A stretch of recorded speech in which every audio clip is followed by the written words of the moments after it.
नमस्कार, आप देख रहे हैं के न्यूज और मैं धार्मिक वाला। खबरों पर गौर करें उसके पहले देखते हैं आज की हेडलाइंस। प्रधानमंत्री नरेंद्र मोदी गुरुवार को इंडियन इंस्टीट्यूट ऑफ टेक्नोलॉजी के डायरेक्टर्स को संबोधित करेंगे। राष्ट्रीय स्वयंसेवक सेव चीफ मोहन भागवत को 2 दिन से चित्रकूट में है। बुधवार को वह पद्म विभूषण जगदुरु राम भट्टाचार्य से महाराज से शिष्टाचार भेंट करने पे तुलसी पीठ हर्ष गए। देश में बुधवार को 45,724 लोगों की कोरोना रिपोर्ट पॉजिटिव आई है। हिलार अगरबत्ती यानी लालू राबड़ी अगरबत्ती की खुशबू अगर चारों तरफ फैलेगी। लालू राबड़ी के बेटे तेज प्रताप यादव बिजनेसमैन भी बन गई है। कैबिनेट विस्तार के 2 घंटे के भीतर प्रधानमंत्री मोदी ने नई टीम को विभागों का जिम्मा भी सौंपना शुरू कर दिया है। प्रधानमंत्री नरेंद्र मोदी गुरुवार को इंडियन इंस्टीट्यूट ऑफ टेक्नोलॉजी के डायरेक्टर्स को संबोधित करेंगे। कार्यक्रम का आयोजन कोरोना महामारी के मद्देनजर वर्चुअली किया गया है। इस मौके पर केंद्रीय शिक्षा मंत्री धर्मेंद्र प्रधान मौजूद रहेंगे। कार्यक्रम पीएम मोदी कैबिनेट विस्तार के ठीक बाद किया जाएगा। इसमें पहले फरवरी में आईआईटी खड़गपुर के 66वें दीक्षांत समारोह में मोदी ने स्टूडेंट से अपनी क्षमता को पहचानने और आत्मविश्वास को मंत्रों का पालन करते हुए आगे बढ़ने के लिए कहा था। पीएम मोदी ने आईआईटी के स्वदेशी इंस्टीट्यूट ऑफ टेक्नोलॉजी भी कहा था। उन्होंने स्टूडेंट से कहा था कि इंजीनियरों में चीज़ों की पैटर्न के तल जाने की क्षमता होनी चाहिए। उन्होंने कहा था कि विज्ञान और प्रौद्योगिकी और इनोवेशन के क्षेत्र में जल्दबाजी की कोई गुंजाइश नहीं है। एक तकनीकी विफलता हमेशा नए इनोवेशन की ओर जाती है। उन्होंने कहा कि आप जो कुछ भी करते हैं, जो आप हासिल करना चाहते हैं, उसे संयम रखें। आपके पास जल्दी मिलने वाली सफलता के लिए कोई जगह नहीं है। असफलताओं के बाद भी सफलता मिलती है। केवल असफलता ही आपके जीवन में सफलता का मार्ग बना सकती है। राष्ट्रीय स्वयंसेवक संघ चीफ मोहन भागवत 2 दिन से चित्रकूट में है। बुधवार को पद्म विभूषण जगदुम राम भद्राचार्य महाराज के शिष्टाचार भेंट करने के लिए तुलसी पीठ पहुंचे थे। करीब 1.5 घंटे तक चली इस बैठक के बाद राम भद्राचार्य ने बड़ा बयान दिया था। भागवत से मुलाकात बाद जगत गुरु राम भद्राचार्य ने कहा था, राष्ट्रीय स्वयंसेवक संघ प्रमुख मोहन भागवत का डीएनए वाला बयान अनुकूल नहीं है। राम भद्राचार्य यही नहीं रुके थे। उन्होंने योगी सरकार और पिछले कोई दिनों से उत्तर प्रदेश में हुए जिला पंचायत चुनाव पर भी निशान साधा था। बोले थे, यहाँ के जिला के पंचायत में मैं संतुष्ट नहीं हूँ, लेकिन यूपी में फिर बीजेपी की सरकार ही बनेगी। उन्होंने कहा, सरकार का कामकाज अच्छे नहीं है। योगी सरकार का काम केवल सोशल मीडिया तक ही सीमित है। उसका धरातल पर कोई असर नहीं दिख रहा। पिछले दिनों गाजियाबाद में भागवत ने कहा था, यदि कोई हिंदू कहता है कि मुसलमान यहाँ नहीं रह सकता तो वह हिंदू नहीं है। गाय एक पवित्र जानवर है, लेकिन इसका नाम पर दूसरों को मार रहे हिंदुत्व के खिलाफ है। ऐसे मामलों कानून को अपना काम करना चाहिए। उन्होंने यह भी कहा, भारतीयों का डीएनए एक है, चाहे वो किसी भी धर्म का हो। देश में बुधवार 45,724 लोगों की कोरोना रिपोर्ट पॉजिटिव आई है। इस दौरान 44,506 लोग ठीक भी हो चुके हैं। 819 की संक्रमण की वजह से मौत हो चुकी है। एक्टिव केस यानी इलाज करा रहे मरीजों की संख्या 359 की बढ़ोतरी दर्ज की गई है। देश में 56 दिनों के बाद एक नए ठीक होने वाले मरीजों की ज्यादा तगार आई है। 56 दिन बाद एक्टिव केस यानी बढ़ोतरी देखी गई है। इसके पहले 12 मई को 3.62 लाख केस आए थे। 3.52 लाख मरीज ठीक हो चुके हैं। इस दिन एक्टिव केस यानी 6,399 की बढ़ोतरी हुई है। उसके बाद एक्टिव केस यानी लगातार गिरावट हो रही है। देश में 8 राज्यों में पूर्ण लॉकडाउन जैसी पाबंदियां हैं। इनमें पश्चिम बंगाल, हिमाचल प्रदेश, झारखंड, ओडिशा, तमिलनाडु, मिजोरम, गोवा और पुडुचेरी शामिल हैं। यहाँ पिछले लॉकडाउन जैसे कड़े प्रतिबंध लगाए गए हैं। देश के 23 राज्यों और केंद्र शासित प्रदेशों में आंशिक लॉकडाउन है या पाबंदियों के साथ छूट भी है। इनमें कर्नाटक, केरल, बिहार, दिल्ली, राजस्थान, महाराष्ट्र, उत्तर प्रदेश, मध्य प्रदेश, हरियाणा, पंजाब, जम्मू कश्मीर, लद्दाख, उत्तराखंड, अरुणाचल प्रदेश, सिक्किम, मेघालय, नागालैंड, असम, मणिपुर, त्रिपुरा, आंध्र प्रदेश और गुजरात शामिल है। एलार अगरबत्ती यानी लालू राबड़ी अगरबत्ती की खुशबू अब चारों तरफ फैलेगी। लालू राबड़ी के बड़े बेटे तेज प्रताप यादव अब बिजनेसमैन भी बन चुके हैं। उन्होंने अगरबत्ती का कारोबार शुरू किया है। पटना और दानापुर के पास लालू खटाल ने इस्तीफा शोरूम बनाया है। लालू खटाल का मतलब लालू की गौशाला। वह बड़ी संख्या में लालू प्रसाद गाय और भैंस रखा करते थे। सत्ता में रहने के दौरान मुख्यमंत्री आवास में भी लालू का खटाल था। इसी में अगरबत्तियां बनती थी और शोरूम से बेची जाती थी। तेज प्रताप यादव ने शोरूम में हमेशा नहीं बैठते थे, कभी कभी आते थे, लेकिन यहाँ के सीसीटीवी कैमरे में हमेशा मोबाइल में जरिए निगरानी रखते थे। शोरूम में कौन आया कौन गया इस सब जानकारी उन्हें खूब रहती थी।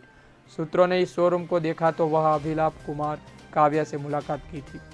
विजुअल बनाना चाहते थे। अभिलाष और तेजस्वी यादव ने फोन किया, सर मीडिया वाले विजुअल बनाना चाहते। तेज प्रताप यादव ने संवाददाता से बात की और फिर विजुअल बनाने की परमिशन दी थी। तेज प्रताप यादव अपनी पूजा पाठ के लिए अक्सर चर्चा करते हैं। ललाट पर त्रिपुट लगाते हैं, कभी कृष्ण का वेश धरते हैं तो कभी शिव का। कैबिनेट विस्तार के 2 घंटे के भीतर प्रधानमंत्री मोदी ने नई टीम के विभागों का जिम्मा सौंपना भी शुरू कर दिया है। सबसे पहले गृह मंत्री अमित शाह को सबसे नया मंत्रालय मिनिस्ट्री ऑफ कोऑपरेशन यानी सहकारिता मंत्रालय दिया है। हार्वर्ड से पढ़े ज्योतिरादित्य सिंधिया को एविडेशन मिनिस्ट्री और IIT post graduate Ashwini Kumar Vaishnaw को रेल और सूचना मंत्रालय सौंपा है। स्वास्थ्य मंत्रालय अब डॉक्टर हर्षवर्धन की जगह मनसुख मांडविया संभालेंगे। प्रधानमंत्री नरेंद्र मोदी ने कैबिनेट विस्तार से पहले एक नया मंत्रालय मिनिस्ट्री ऑफ कोऑपरेशन बनाया है। मोदी सरकार इस मंत्रालय के जरिए अपने सहकार व समृद्ध के विजन को साकार करेगी। यह मंत्रालय देश के सहकारी आंदोलन को मजबूत करने के लिए प्रशासनिक और कानूनी नीतिगति का ढांचा उपलब्ध कराएगा। इसका उद्देश्य देश की सहकारिता आंदोलन को मजबूत करना है। सरकार इस मंत्रालय के जरिए सहकारी समितियों को जमीनी स्तर पर पहुंचाने का काम करेगी। सूत्रों ने कहा, अलग अलग सहकारिता मंत्रालय का गठन केंद्रीय वित्त मंत्री के द्वारा की गई बजट घोषणा को पूरा करता है। मंत्रालय सहकारिता समितियों के लिए व्यापार सुगमता यानी ईज ऑफ बिजनेस को आसान बनाएगा। साथ ही मल्टी स्टेट कोऑपरेटिव्स विकास को बेहतर करने के लिए काम करेगा।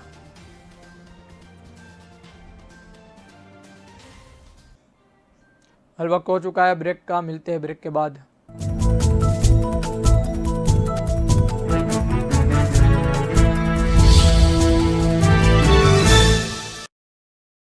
पेट्रोल डीजल के दाम हर बार बढ़ते गए तो स्कूटर खड़ा कर दिया, बस से चलने लगे।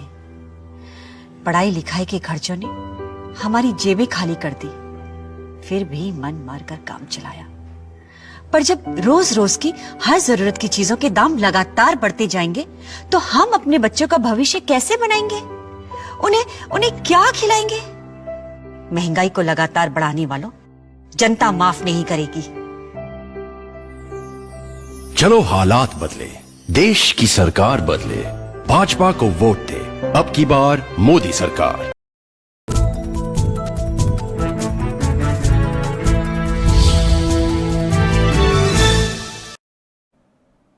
ब्रेक के बाद आपका फिर से स्वागत है। गौर करते हैं खबरों पर। टीम इंडिया को श्रीलंका दौरे पर 13 जुलाई से वनडे और T20 की सीरीज खेलना है। BCCI ने इंग्लैंड दौरे से चलते श्रीलंका सीरीज के लिए B टीम भेजी है। टीम की कमान शिखर धवन और कोचिंग राहुल द्रविड़ के हाथों में है। इसी 19 सदस्य की टीम कप्तान समेत 6 खिलाड़ी श्रीलंका के खिलाफ वनडे सीरीज खेल सके हैं। इन खिलाड़ियों में 2 बल्लेबाज धवन और मनीष पांडे के अलावा एक ऑलराउंडर हार्दिक पांड्या भी है।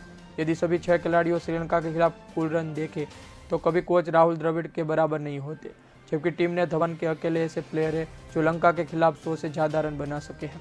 धवन ने अब तक 16 वनडे में 983 रन बने हैं, जबकि द्रविड़ ने अपने जमाने में श्रीलंका के खिलाफ 46 वनडे में 1662 रन बनाए हैं। अब वे टीम इंडिया के साथ बतौर हेड कोच श्रीलंका बोर्ड बचे हैं। भारत और श्रीलंका के बीच 3 वनडे 13 और 16 और 18 जुलाई को खेले जाएंगे। इसके बाद दोनों टीमों में 21, 23 और 25 जुलाई को T20 सीरीज खेली जाएंगी। सभी मैच कोलंबा और प्रेमदासा स्टेडियम में होंगी। भारतीय टीम में 3 ऑलराउंडर हार्दिक पांड्या, कृणाल पंड्या और कृष्णा गौतम शामिल हैं। इराक की राजधानी बगदाद में गुरुवार को अमेरिकी दूतावास पर हमला हुआ है। सूत्रों के मुताबिक अमेरिकी दूतावास में रॉकेट से निशाना बनाया गया। इस पर एक के बाद एक 3 रॉकेट दागे गए हैं। इराकी सेना ने इस मामले की जानकारी दी है। इसके 2 दिन पहले अमेरिका सेना ने दूतावास के पास घूम रहे एक ड्रोन को मार गिराया था। इसके पहले इराक की एयरबेस पर मौजूद अमेरिकी सेना ने जवानों पर 14 रॉकेट हमले हुए थे। इसमें 2 लोग घायल भी हुए थे। इराक के साथ साथ सीरिया में भी अमेरिकी सेना को निशाना बनाया जा रहा है। मीडिया रिपोर्ट्स के मुताबिक 2 रॉकेट बगदाद और ग्रीन जोन इलाके में गिरे थे। ग्रीन जोन में कई विदेशी दूतावास और सरकारी इमारतें हैं। दूतावास के एंटी रॉकेट सिस्टम और एक रॉकेट का रुख मोड़ दिया था। वह ग्रीन जोन के पास जाकर गिरा था। अब तक हमले में जिम्मेदारी किसी न किसी ने ही ली है। एक्सपर्ट का मानना है कि यह हमले का ईरान समर्थित मलेशिया ने किया है। पिछले हफ्ते अमेरिका ने मलेशिया के कई ठिकानों पर एयर स्ट्राइक भी की थी। इन इलाकों में उनके 4 लोग मौत हो चुकी है। अमेरिका ने हमले में इराक की सीरिया बॉर्डर पर किए थे। पिछले साल न्यूयॉर्क में कोरोना काफी हद तक नियंत्रण में कामयाबी मिली थी, लेकिन उसके बाद यह बंदूक हिंसा में 75% बढ़ोतरी हो गई है। यह देख गवर्नर इंडियन क्यूमो ने न्यूयॉर्क में बंदूक हिंसा आपातकाल लगा दिया है। राज्य सरकार यह हिंसा रोकने के लिए 1038 करोड़ रुपए खर्च करेगी। इस फंड से 567 करोड़ रुपए की 1000 नौकरियों को सृजन कर खर्च किए जाएंगे। उम्मीद है युवा रोजगार पाकर यह राह पर चलेंगे। क्यूमो के अनुसार गरीब अश्वेत लोटीनी समुदायों पर दूसरे समुदायों के मुकाबले 10 गुना तक अधिक हमले हो रहे हैं। न्यूयॉर्क शहर में 2020 में गोलीबारी में 1500 से अधिक मामले दर्ज किए गए। 2019 की तुलना में करीब 2 गुने हैं। इस साल 4 जुलाई तक 765 घटनाओं में 886 लोगों की गोली मार दी गई है। बफेलो और रोचेस्टर शहरों में बंदूक की हिंसा में तेजी बढ़ोतरी हुई है। राष्ट्रपति जो बाइडेन अफसरों को कोरोना के साथ बंदूक हिंसा पर भी फोकस करने को कह रहे हैं। उन्होंने हिंसा को रोकथाम के लिए 37,320 करोड़ रुपए खर्च करने का प्रस्ताव रखा है। उन्होंने कहा कि बंदूक तस्करों पर अंकुश लगाने के लिए देश भर में स्ट्राइक फोर्स भी भेजी जाएंगी। अमेरिकी राष्ट्रपति जो बाइडेन और उनके अधिकारी ने इन दिनों खासे परेशान हैं। वजह सेमीकंडक्टर और कमी के उसे बनाने की तकनीक पर कब्जे की कोशिश लगातार है। दरअसल पूरी दुनिया में इन दिनों में सेमीकंडक्टर्स की कमी है। इन्हें बनाने वाली मशीन दुनिया में सिर्फ डेनमार्क की कंपनी ASML होल्डिंग्स बनाती है। खास बात यह है कि 1118 करोड़ रुपए वाली लागत वाली यह मशीन इतनी बड़ी है, इसे लाने जाने में ही 40 शिपिंग कंटेनर, 2 20 ट्रक, 3 बोर्डिंग 747 विमान लगते हैं। 2019 में तत्कालिक ट्रंप प्रशासन पूरी कोशिश की थी कि यह मशीन चीन को न मिले। अब बाइडेन प्रशासन के रुख भी कोई खास बदलाव नहीं आया। अमेरिका नहीं चाहता कि मैन्युफैक्चरिंग अब कहलाने वाले चीन सेमीकंडक्टर का दुनिया मुख्य निर्माता बने। जॉर्जटाउन यूनिवर्सिटी के Center for Security and Technology के रिसर्च एनालिस्ट विल हंट कहते हैं, एक मशीन बिना कोई भी देश या निर्माता सेमीकंडक्टर नहीं बना सकता। चीन के नज़रिए यह निराशाजनक बात है। वही वेस्टर्न काउंसिल ग्रुप ने सेमीकंडक्टर इंडस्ट्री एसोसिएशन का अनुमान किया है। आत्मनिर्भर चिप आपूर्ति श्रृंखला बनाने में कम से कम 74.5 लाख करोड़ खर्च होंगे। देवी अहिल्या यूनिवर्सिटी के टीचिंग विभागों में एडमिशन के लिए होने वाली CT ऑनलाइन आवेदन की तकनीक टेस्टिंग हो चुकी है। इसके बाद सोमवार के छात्र ऑनलाइन आवेदन कर सकेंगे। यूनिवर्सिटी की तैयारी व एग्जाम 25 अगस्त को ही कार्यवाही की जाएगी। हालांकि अंतिम निर्णय NTA को लेना है। CT इतिहास में पहली बार ऐसा होगा कि सॉफ्टवेयर पार्टनर यानी एजेंसी के एग्जाम पेपर भी सेट करेंगे। CIT समन्वय डॉक्टर कन्हैया आहूजा ने बताया कि 12 जुलाई तक हर स्थिति में ऑनलाइन आवेदन प्रक्रिया शुरू हो जाएगी। 12 विभागों के 36 कोर्स की 2160 सीटों के लिए CT होगी। हर साल CT के लिए औसत 15,000 आवेदन किए जाएंगे। CT में IAPS, IAS, law, economics, pharmacy, SJMC और कॉमर्स सहित अन्य विभाग शामिल होंगे। हर साल BA, LBA, ABA, BCom honours सहित मार्केटिंग जैसे कोर्स भी डिमांड रहती है।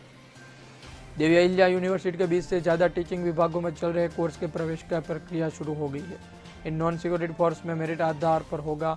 खास बात तो यह है कि मुख्य UG PG कोर्स के साथ सर्टिफिकेट डिप्लोमा कोर्स भी है। 72 कोर्स में प्रवेश के लिए ऑनलाइन रजिस्ट्रेशन शुरू की जाएगी।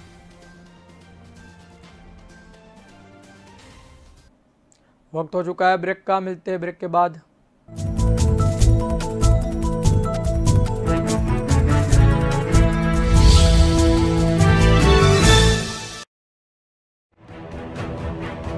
निष्पक्ष, बेखौफ, बेबाक, तेज तर्रार, तीखे सवाल, बात मुद्दे की। देखते रहिए जलपाक क्षत्रिय के साथ दंगल देश का।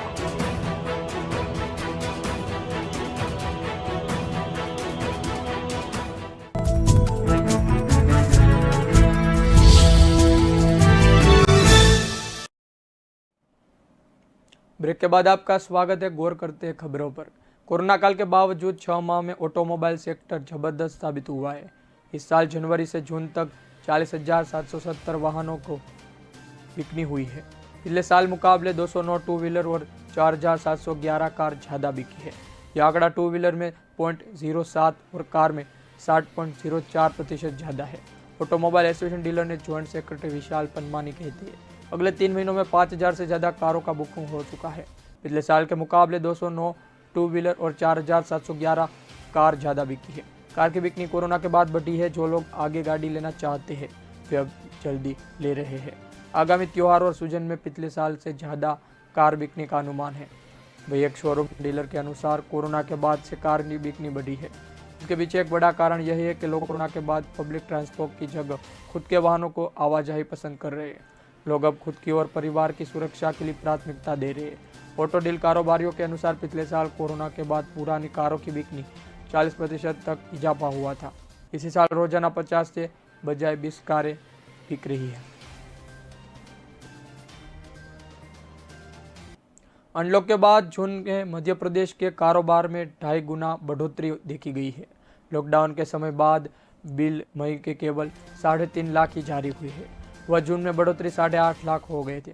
मध्य प्रदेश के बिना प्रतिबंध समय हर माह औसतन 9 से 10 लाख ई-वे बिल जारी होते हैं। फिर उम्मीद है कि जून कारोबार में रिटर्न जुलाई के माह दाखिल होंगे। इसमें मध्य प्रदेश जीएसटी के तौर पर औसतन 1,600 से 1,700 करोड़ रुपये मिलना शुरू हो जाएगा। वही जून में कई सलाहकार और कई दफ्तरें खुलने के बाद अप्रैल के मई मास में जीएसटी रिटर्न भी भर दिए जाएंगे। मई के कारोबार बंद होने के बावजूद सरकार जीएसटी 241 करोड़ अधिक मिला है। मध्य प्रदेश के जिलों में अन्य राज्यों के 50,000 अधिक माल भेजने के लिए व्यापारी जीएसटी साइट पर जाकर ई-वे बिल जनरेट करना होता है, जो कि ट्रक के साथ जरूरी होता है। लॉकडाउन में खरीदी बिक्री गिरी हुई है। ई-वे बिल जनरेट होना कम हो रहा है। औसत 40 से 50% आ गया है। प्रदेश में बढ़ते बाल अपराधों के बाद एक चिंता बढ़ा दी गई है। स्थिति यह है कि लगभग इस प्रकार के अपराधों में नाबालिग लिप्तता बढ़ती जा रही है। इनके खिलाफ सख्त कार्यवाही नहीं होने पर अपराध के बाद दूसरा अपराध हो रहा है। शहर में 2 बाल सुधार गृहों में हालत बहाल जघन्य अपराधों में लिप्त के नाबालिग की संख्या बढ़ गई है। इनमें गुटिया विवाद हो रहा है। विभाग की भी गई विसंगतता के कारण चलते अपराध भी हो सकते हैं।